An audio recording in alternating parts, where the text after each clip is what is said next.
Right, lovely evening to all of you tuned in to this Facebook Live discussion on access to information or Ask ATI Initiative.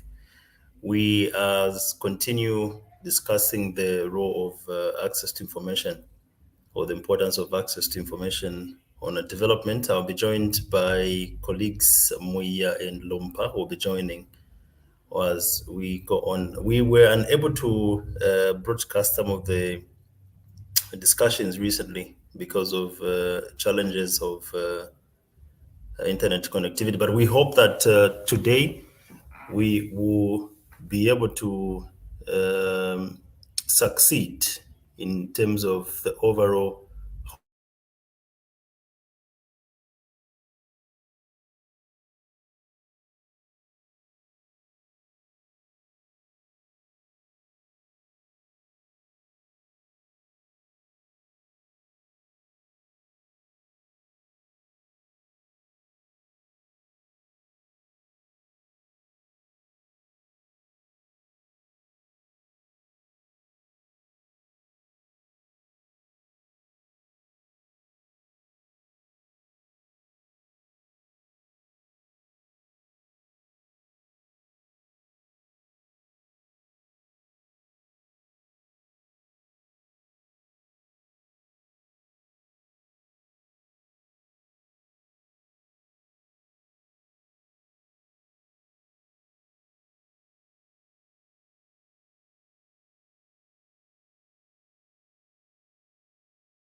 I should say the internet continues to disappoint us, but Mubanga, thanks so much for coming through, for joining as well. I'm trying to, as much as possible, avoid turning on the video because obviously it might slow down the internet even further.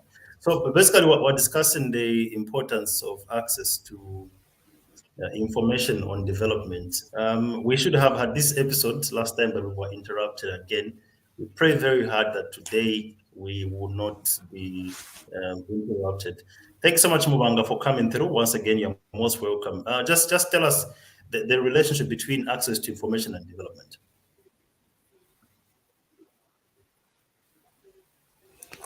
Yeah, okay. First of all, I hope I'm audible enough. I hope my sound audible. is okay and you're able to Very get audible. Yeah, sure. Okay. Okay, yes. Yeah, sure. Thanks. Last time we got disturbed, I think, because of the internet, like you've explained. We are almost, getting the ball rolling, discussing that particular aspect of the relationship itself between access to information and development. The last time I was trying to give this example to say we need to break down, as in the most basic definition of what information is, and that is to a common person out there. And my definition last time was that information is a resource, or it is a tool that enables citizens to make decisions, and not just decisions, but in a society, uh, members of the community are on a daily basis are making decisions. When you wake up in the morning, you want to know what time it is. I mean, that is information. You have to process all that data so that you make sense of what you can do the most out of everything that you see around. So information is a resource. Information is a tool.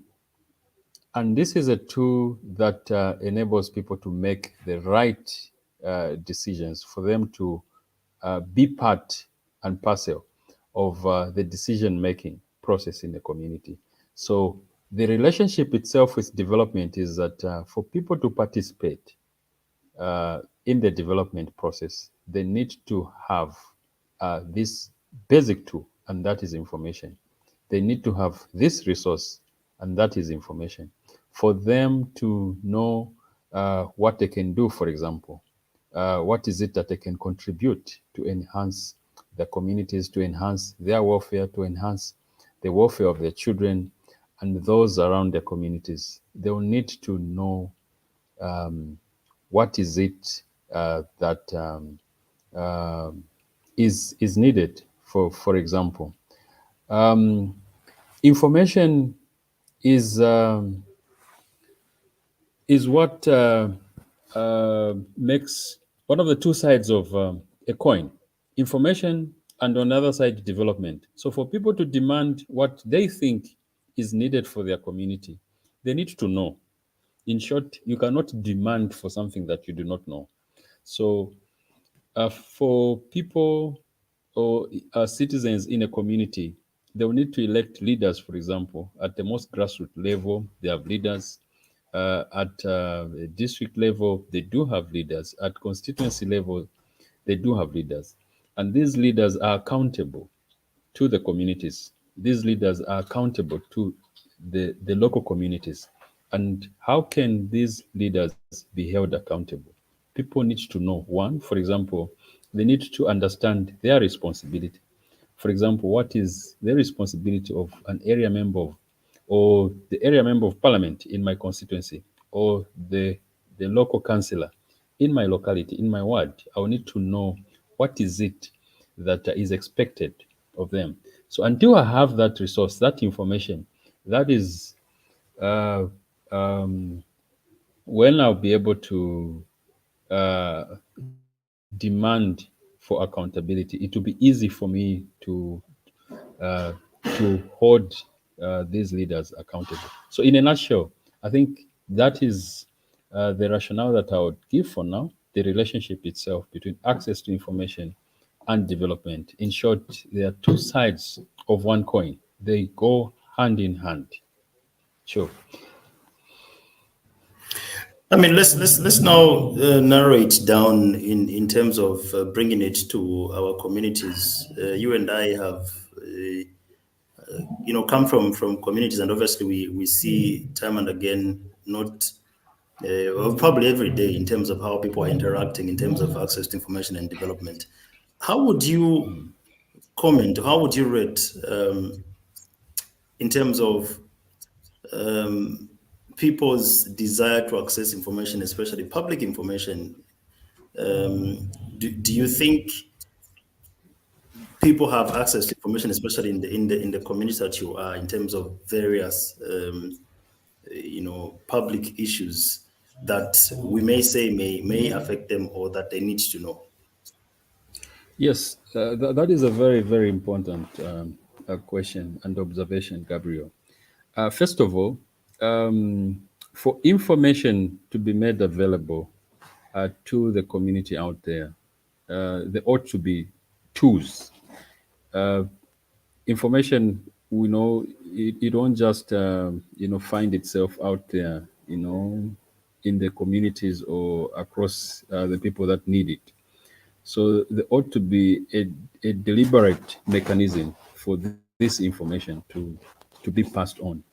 And when we talk of these tools, I'm talking about the channels. For example, I do have in mind the role of mass media. Mass media, in this sense, we are talking of electronic as well as print media. Electronic, this includes tools like radio, television, for example. Print media, these are newspapers. And now we have technology that is even enabling a lot more people to have access almost on their fingertips. You talk of social media platforms. So all those are tools that enable people to have access to information.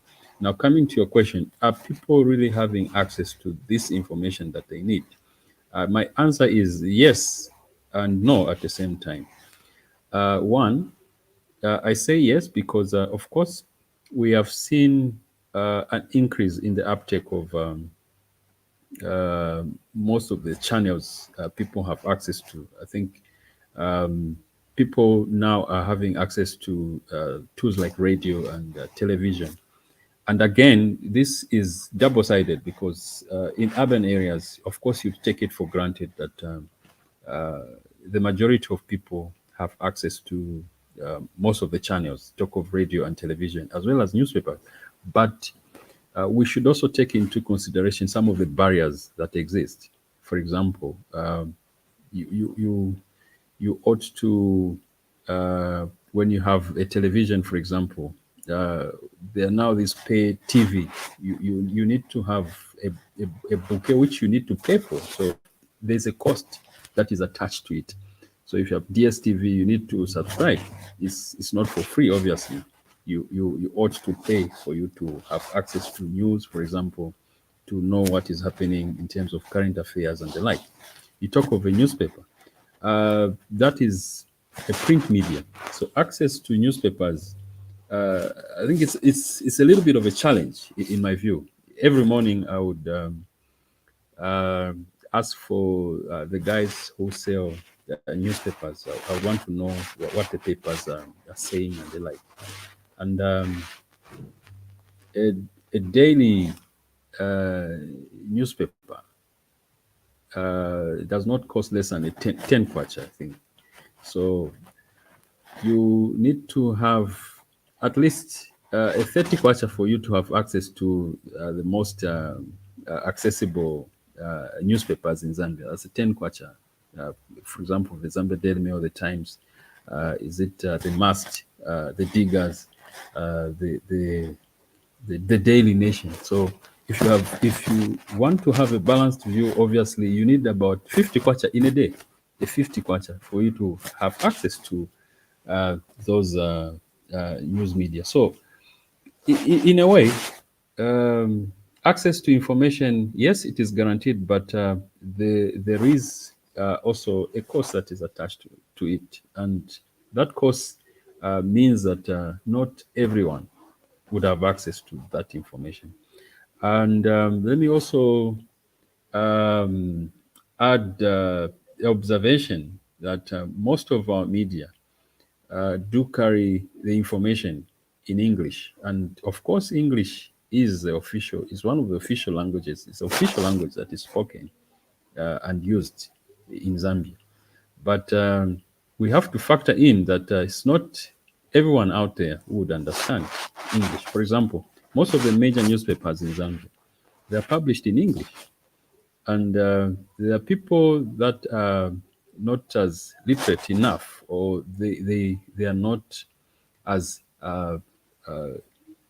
equipped in terms of literacy, their literacy levels, for them to be able to comprehend or understand the communication that is done in print media. So that in itself is a barrier in my view. So I think there should be a deliberate way to make this information even closer to the people. So to say that information is out there and then citizens should go out there and have access to it, I think it is not as straightforward as one would think, because information is carried in those channels, and you need to have access to those tools for you to be able to access that information. So I think that is what I would take for now. All right, thank you so much. Now let's zero in our conversation to the core by several stakeholders.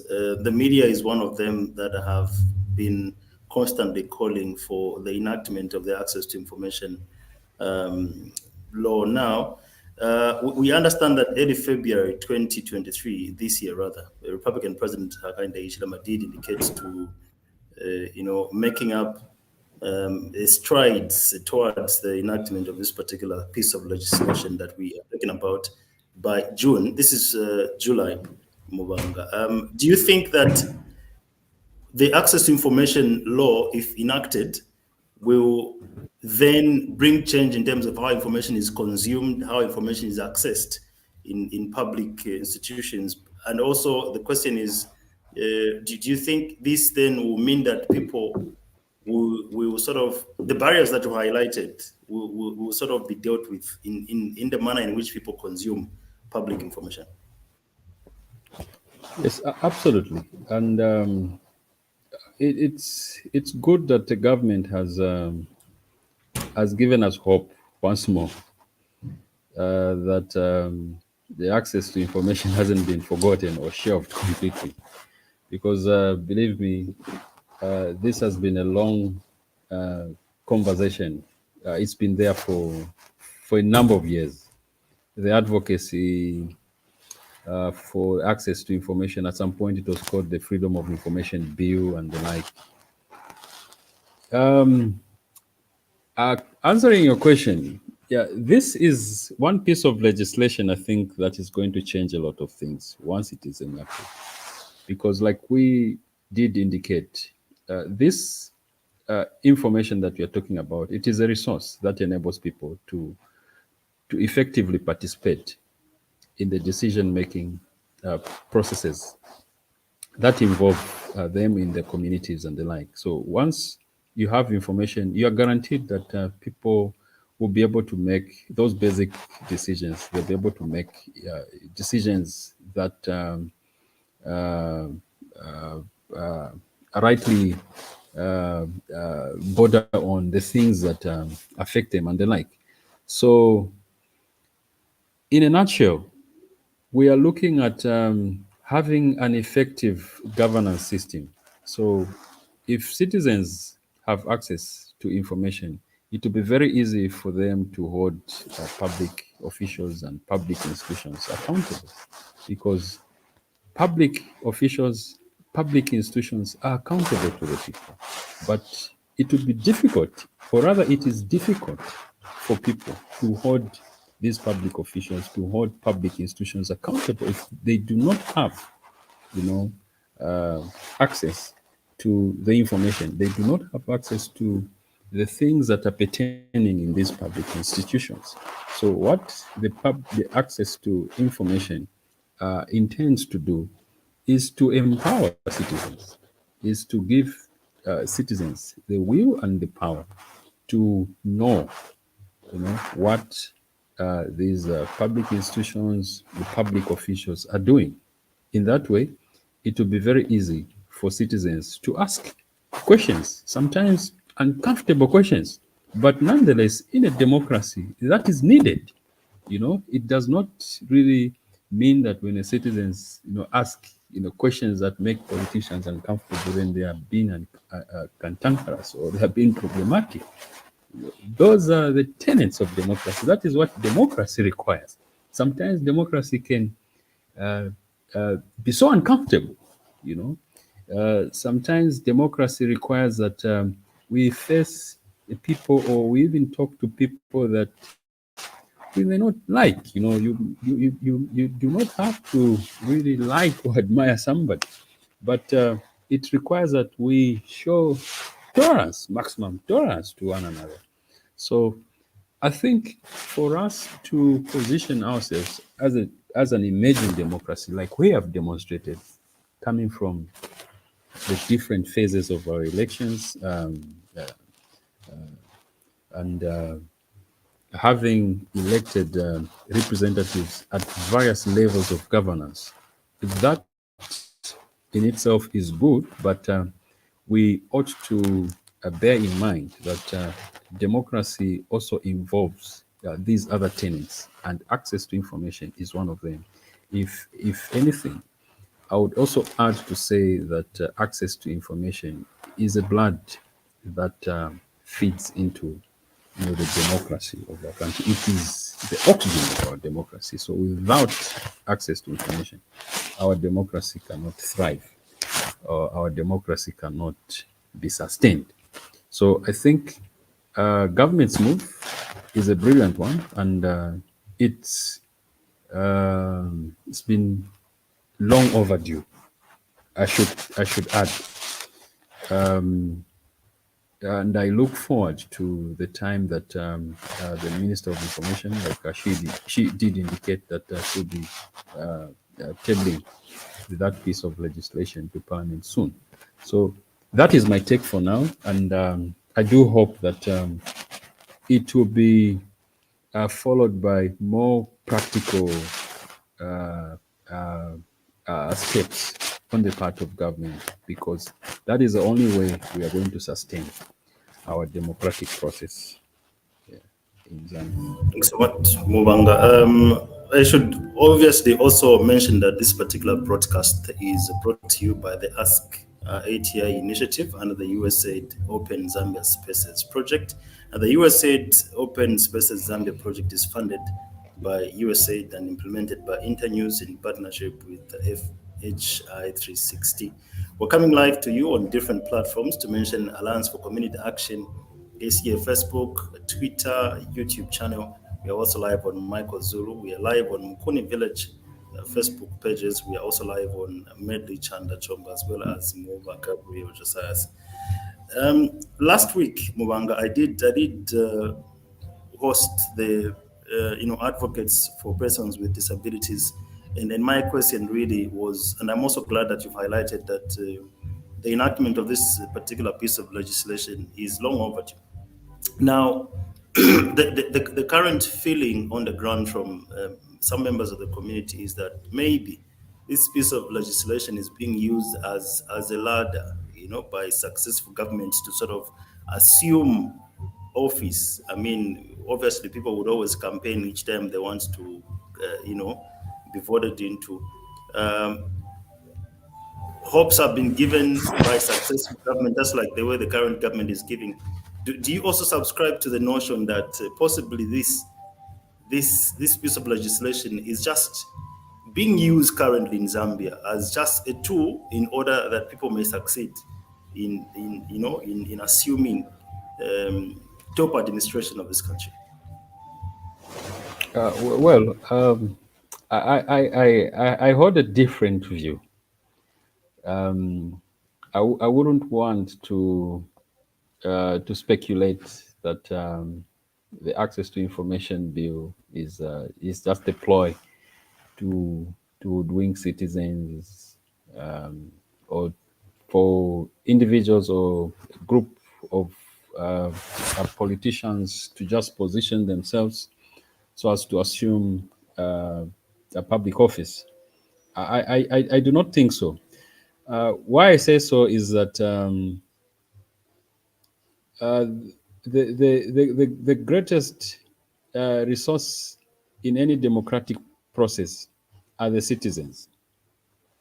So, when citizens are informed, when citizens have access to information, they have the power.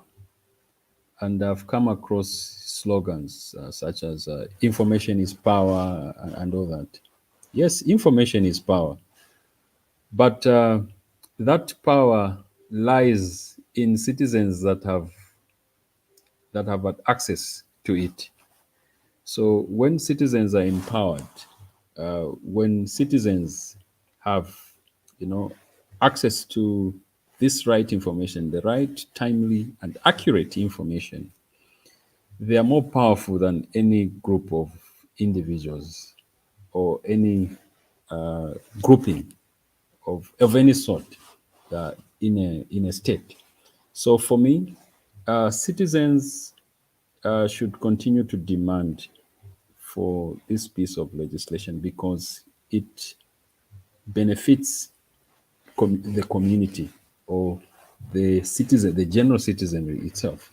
So it is not for any particular grouping of people or people that are positioning to get into public office, but it is for the good of the citizens. So I do think that even the current regime, when they are looking at the feasibility of enacting this piece of legislation, I think what they should have, the bigger picture they should be focusing on are the citizens of Zambia. So if the citizens of Zambia have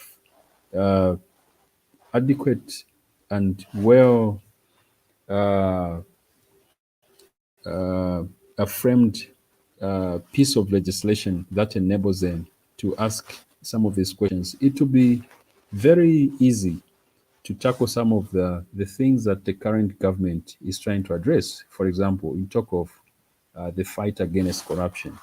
It is difficult and almost impossible to fight corruption like what the new government has has shown so far and demonstrated.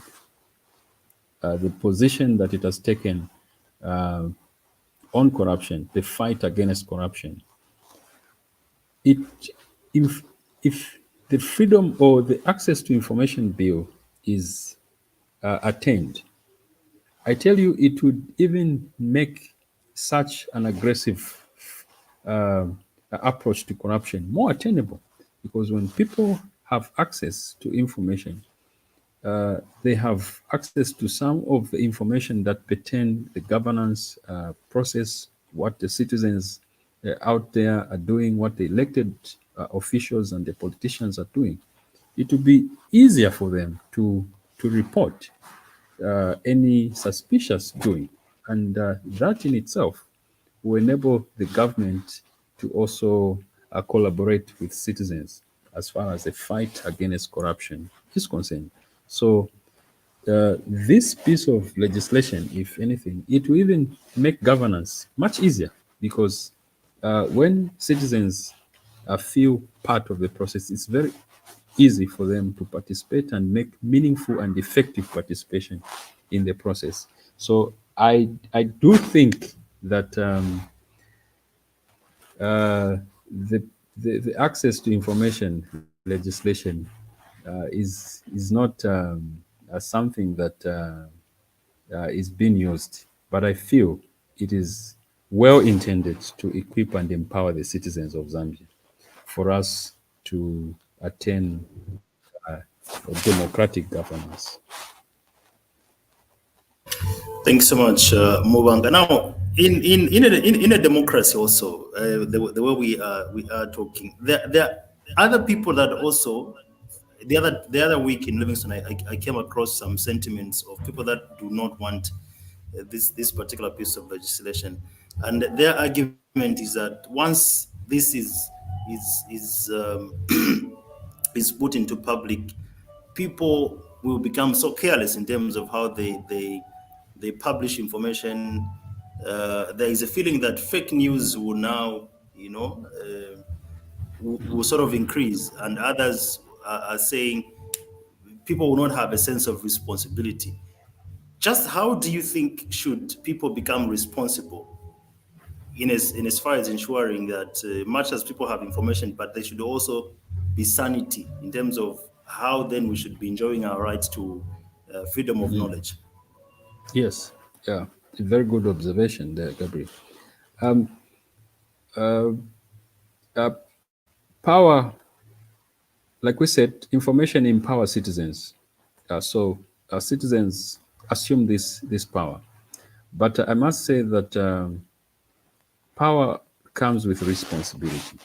So you can't just assume power in your hands without a show of responsibility. In short, you need to account for power. So information empowers. It gives power to citizens. So when citizens have this power, they should decide what to do with it, either to use it meaningfully to to the development or the sustainability of their communities and our nation, or they can choose to abuse it. But I don't think citizens would be so reckless, would choose to be reckless, let me put it that way, to jeopardize the other processes that happen in a country, for example. And I do think that our country has sufficient laws that curb citizens that would want to take the law in their own hands. For example, abuse of social media. Today, social media is awash with so many people faking stories and all that. But I don't think our laws have insufficient provisions or legislations. I think our laws adequately stop with what needs to be done and what is expected of citizens in a democracy like ours. So the fears of having citizens taking the law in their own hands or assuming that once the access to information legislation is enacted, it will give a leeway to citizens to do whatever. I don't think so, because every process of enacting a law passes through a number of processes that requires vetting and, of course, thorough checking by those that have been given that responsibility, for example. There are other laws, for example, that deal with state security, for example.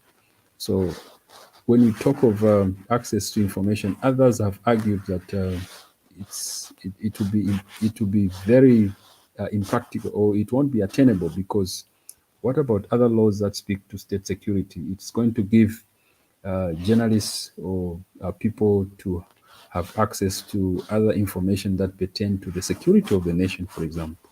I do not think so, because our laws are crafted in such a way that every piece of legislation that is enacted, it it does not step on the other. So the piece of information that we are talking about is access to information. So citizens will be given a fence to say you cannot cross over. So should you cross over, these are the repercussions. And of course, having engagements such as this one that we're having tonight is one of the ways in which citizens can, have that kind of engagement and having a platform and a space in which they can ask clarifications and questions about, the possibility or in the event that this piece of legislation is passed or is enacted by government, because obviously speculations will be there. There are people who have they'll have their own misconceptions as well as misinformation. And what is important is to engage for citizens to have spaces to go out there in the community, like what you've been doing, and I must commend you. Go out in the communities out there and explain. Of course, citizens will have varying uh, perceptions. They'll have different understanding of what this piece of legislation intends to do.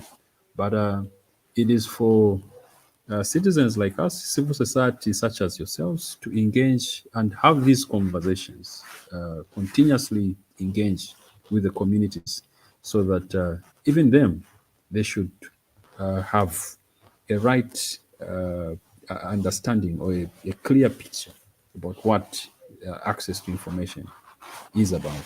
So I think for me, that is my take, and that is the way I look at it from where I stand. Thank you so much, Mubanga. Now, for those of you who are watching and following this conversation, please, you're free to drop your comments. Do not feel maybe myself and Mubanga are the know-how in terms of access to information. Please share with us your access to information experiences. How has it been? Have you been able to access information about any particular government policy at local level, central, and just anywhere?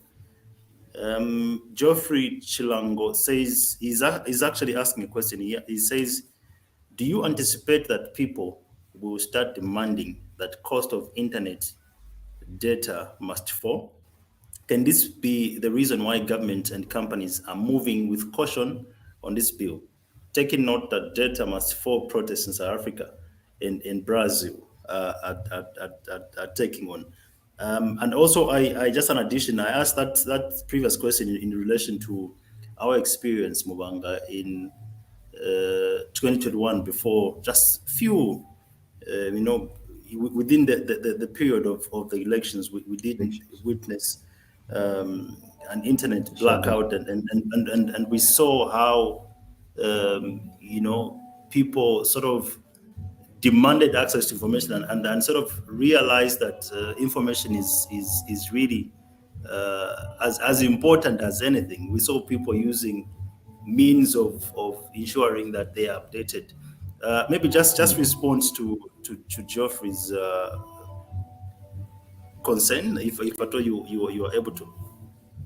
Yes, Geoffrey's concerns are very valid, and I do sympathize with him. I do agree with him to a large extent. With the increased uptake in the use of digital technologies, we are seeing more citizens getting to consume a lot of information using these digital platforms. And like I said earlier, information access to information, of course, does not come for free. It's not free of charge. I did give an example of having access to a newspaper in the morning, having access to radio, television, and all that. That comes at a cost. So with the internet, it requires data for one to access the internet. You need to go to your browser and search whatever you're looking up for.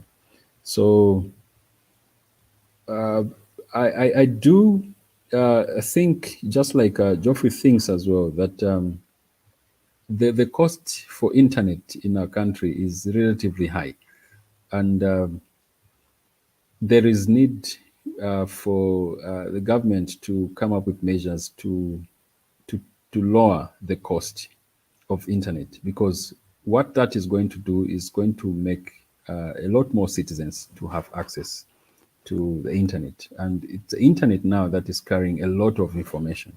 So there is currently what I would describe as a tsunami of information. There is information out there.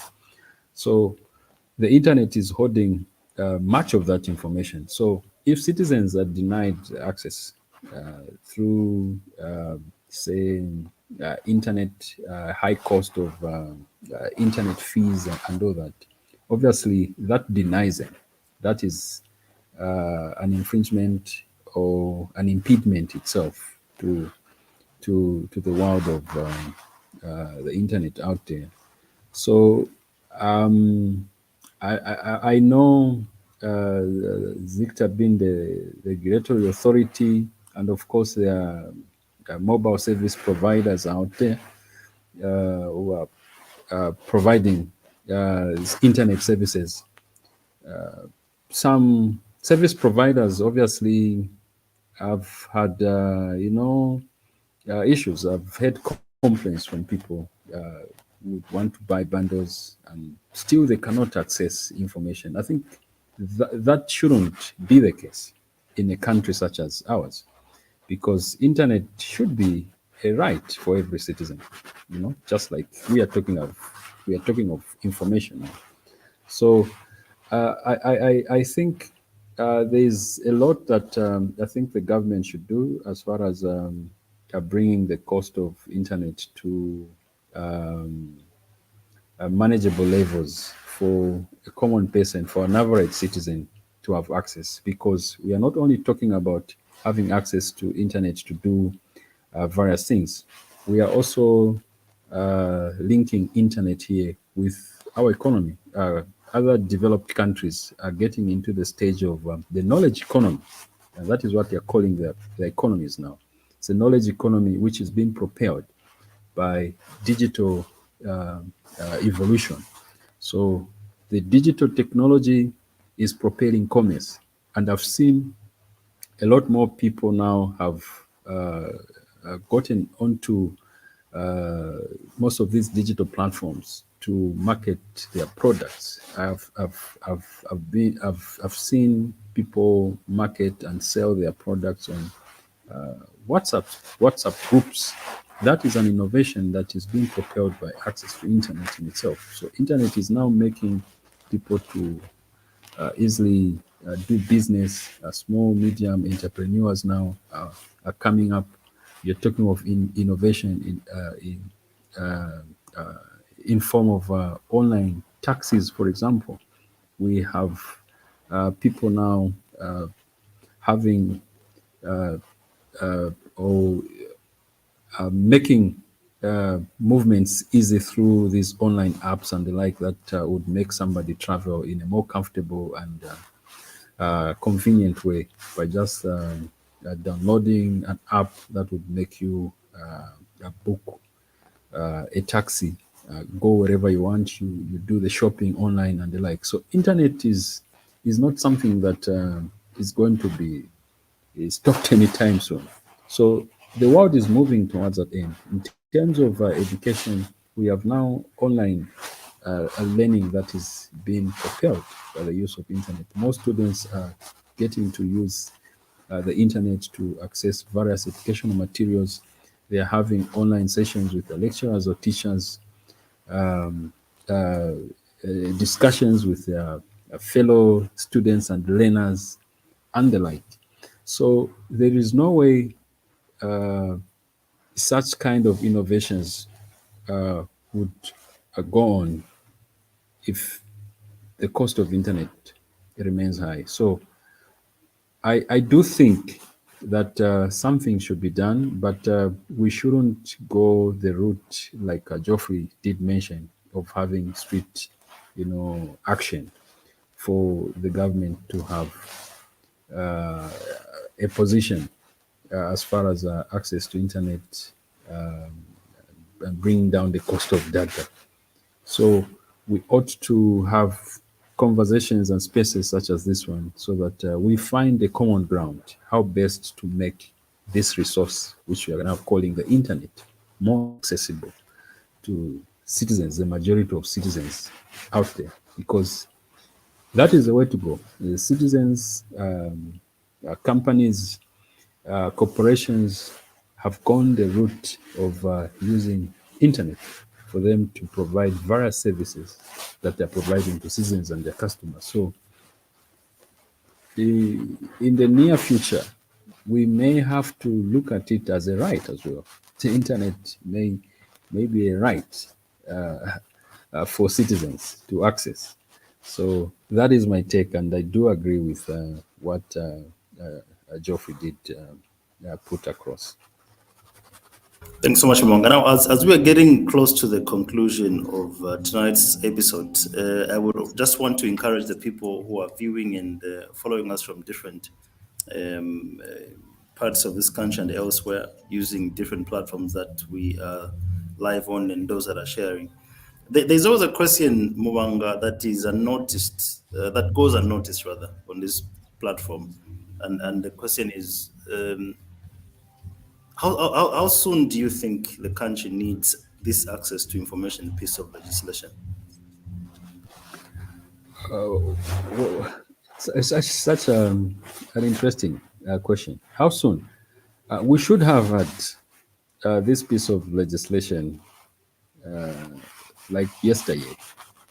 If anything, we shouldn't be here talking about access to information, because the need to have this piece of legislation should have been actualized a long time ago. For example, it was in 1991 when Zambia reverted to multi-party democracy. You know, that wave came with a lot of hopes and promise as far as the democratization process of our country is concerned. Okay. So from that time onward, I think that the government that came, the movement for multi-party democracy, should have put this piece of proposal on the table upon assuming office, because they had been propelled into power through the process of democracy itself. So the citizens went out there in the street to demand that this is what we want going forward. Okay. So and from that time on, yeah, felt that we shouldn't at any point get back to where we're coming from.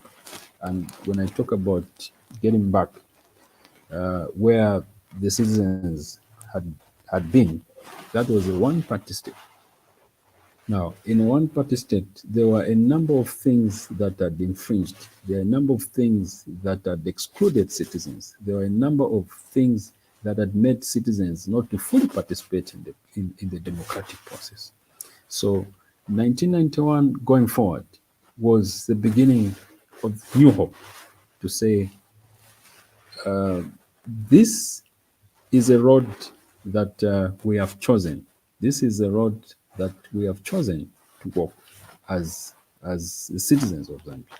And one of the things, in my view, that should have happened was to take this piece of legislation on the drawing board to say, now that the people of Zambia, the citizens of Zambia, have given us this mandate to take the country on this democratic path, we should have a piece of information that gives them the power.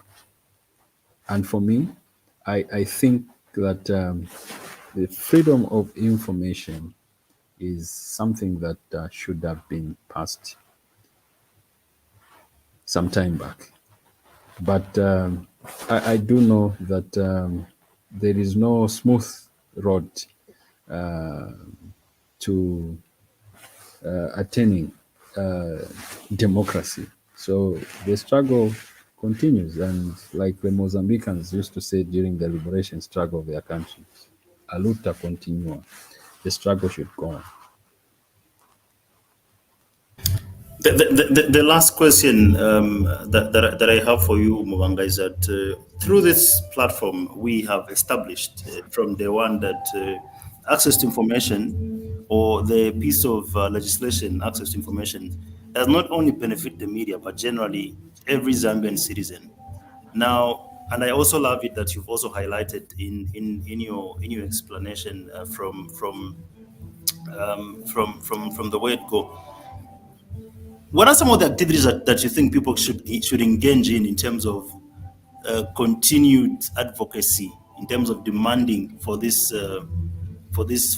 piece of legislation as we close? But maybe in addition, Geoffrey has another question, and he asks: do you feel the police and investigative institutions in Zambia are well prepared to tackle crime that comes with more personal information on the internet, fraud, investigations due to personal information being exposed? As we close.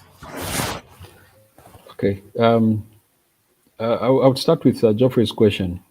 Well, I do think that the increase in the use of digital technologies and the internet has brought its own challenges. But at the same time, it's a double-edged sword because the the innovation in technology has also enabled the law enforcement agencies to also fight crime in a more smarter way. Just like unscrupulous people are also using these technologies, to engage in crime and all that. So it's a wake-up call to the law enforcement agencies such as the police, other investigative wings as well, to upskill, to look at ways in which they can build capacities within their institutions to equip their their human resource and how well to tackle some of these crimes. So it's a double edged sword for me. So in as much as this use of technologies, internet has given a wave to other forms of crime, I feel law enforcement agencies can also rise to the occasion and face that off. But that would come with a lot of capacity building, skilling and upskilling as far as the use and the comprehension of these technologies is concerned. So I feel it gives them a better footing for them to fight crime in a smarter way.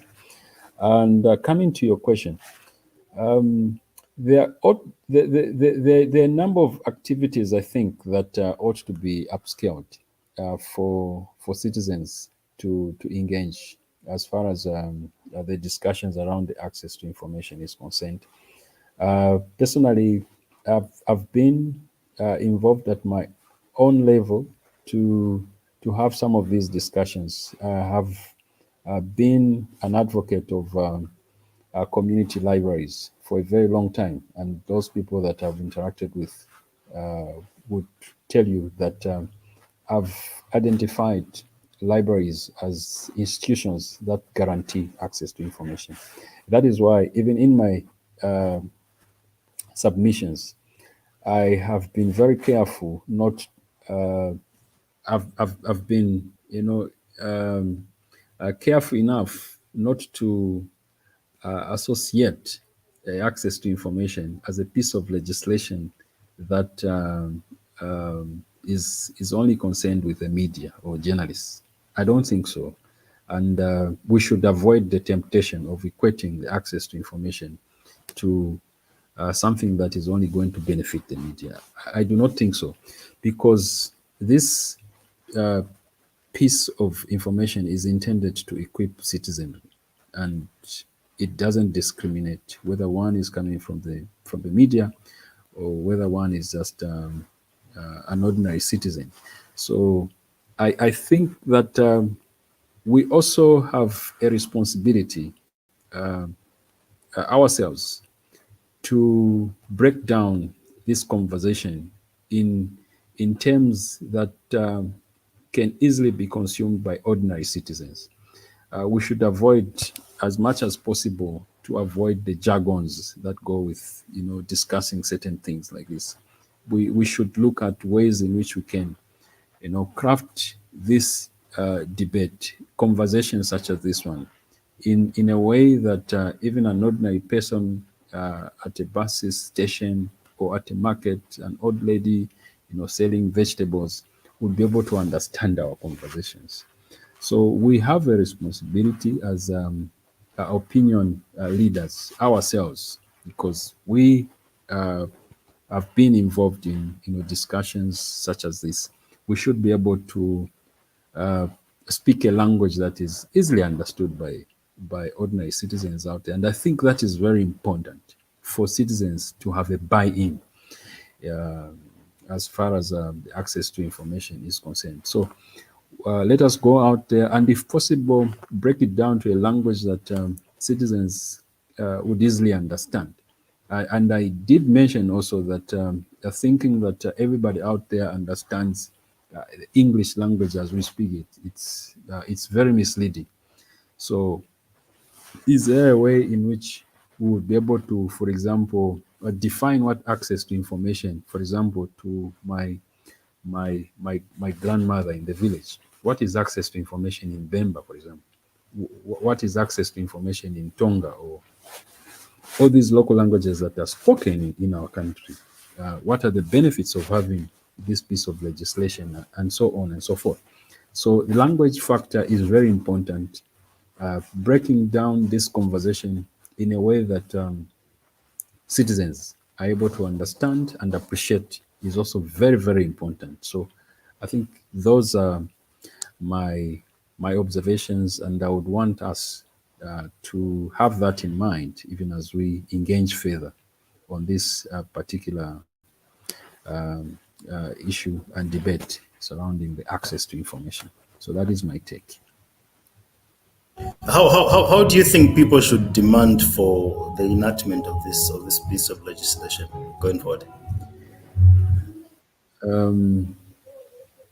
Of course, citizens mobilize at different levels. There are citizens in colleges and universities, citizens such as ourselves who interact with the media. We also have citizens in the legislative assembly, such as Parliament or the National Assembly. We can use all those platforms to to to upscale or further these conversations. We can think of ways in which we can engage those in authority, for example, the government, to to make our positions, to make our position clear and heard in a way that is very engaging and avoid confrontation. And I'm a believer in engagement. So it is something that can be done, but if possible, it should be done with very zero, if at all that is possible, confrontation. So we should continue to engage, we should continue to conversate, we should continue to have our different viewpoints heard by those that are in authority, to make our position and our opinion known, and also those that are in government that have been given the mandate to adjudicate and preside over the affairs of our country, to also give citizens such as ourselves a listening ear, so that we would have a shared position at the end of the day. So engagement, and more engagement. That is how I would want this policy debate or legislative debate to be. Mubanga, such conversations can obviously not stop, but obviously time is always not the best ally. But maybe just for the sake of not closing it up abruptly, is there anything that you feel you wanted to share in relation to our topic of discussion that I did not ask, maybe as we conclude? Well, I think you've done justice to this program, and I must commend you. And I'm happy that you're able to pick up some of the questions during the course of the conversations, which I think is very important. So my last words would be that let us continue to have debates such as this.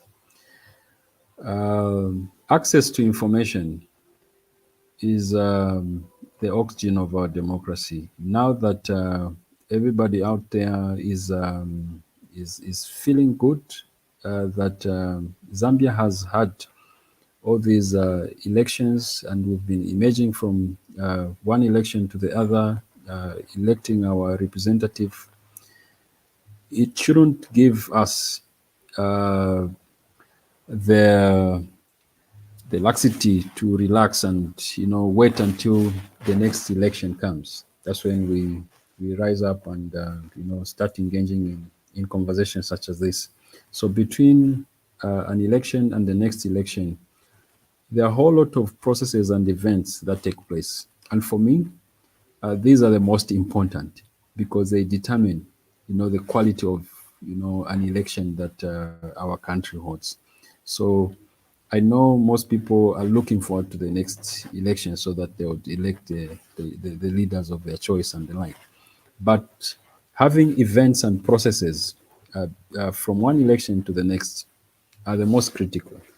So having citizens engaging and having conversations around prepares them for uh, important events such as an election in a democracy. So I hope that even your organization will carry on such kind of initiatives and conversations throughout all this democratic process until such a time when our country again holds elections, because that is what, for me, constitutes the bedrock of a democracy. So that is what I would say for now, and thank you so much. Thank you so much, Mubanga, and thank you once again for finding time to have a discussion with us around the access to information. We were supposed to be with Mwiya Mukumbuta, but he couldn't make it. We hope that he could make it next time. So join us tomorrow for another conversation where we will be looking at freedom of expression. Now, very importantly to mention and highlight is that this particular broadcast is made possible by the Ask ATI Initiative under the USAID Open Spaces Zambia project, which is funded by USAID and implemented by Internews in partnership with FHI 360. Today, we're looking at the role of access to information in relations to development. My guest was Mubanga Lumpa. So many titles attached to this gentleman. I'm sure you could also tell how elaborate and articulate he was in the conversation. Thank you so much, sir, once again, and we wish that when we call on you again, you'll be able to extend that presence and give us your expertise around such matters and others that you feel you are so vested in. And also, I want to sincerely thank Geoffrey Chilango, who also participated, and several of you that were following this particular conversation. There are certain times, Mubanga, where I mean, you and I are familiar to the media. Sometimes you can be on TV and on radio. The moment you step out of the studio, people will tell you, "Attention, Verela. Sinzofuna chekufunza Very right. questions that were also following us, but could not obviously indicate that they were following." Thank you so much. I think we end this broadcast here. Let's meet tomorrow at same time when we look at the freedom of expression. Bye for now. Bye. Thank you.